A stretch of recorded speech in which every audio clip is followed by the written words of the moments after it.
Ontario Premier Doug Ford has threatened to restrict electricity exports to Michigan, New York, and Minnesota if U.S. President-elect Donald Trump enacts a 25% tariff on Canadian goods.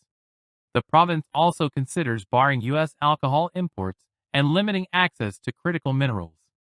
On the energy threat that you mentioned last night, does Ontario actually have the power to turn off the lights itself, or do you need to go to the federal government and they do it? How would that process actually work? Can Ontario do anything on its own? Well, first of all, it's a last resort. We power 1.5 million homes, and if they put on tariffs, it's going to be unaffordable for Americans to buy electricity.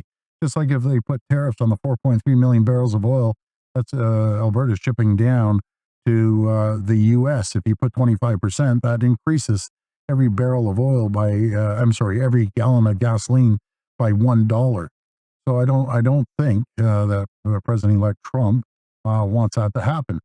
What we're sending a message to the U.S. You come and attack Ontario, you attack livelihoods of people of Ontario and Canadians. We're going to use every tool in our toolbox to defend Ontarians and Canadians across the border.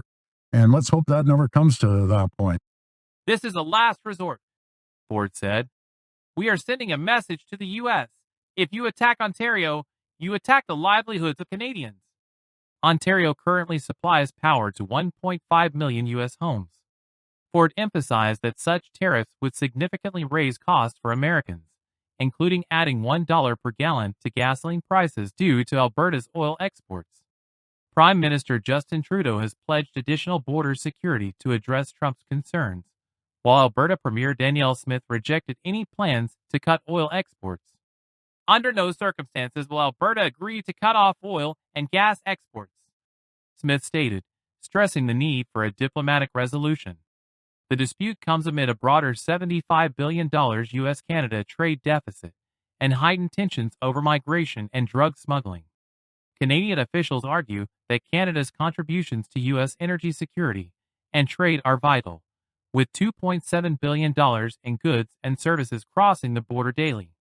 Leaders on both sides are cautiously optimistic about finding a resolution, with Ford expressing support for negotiations.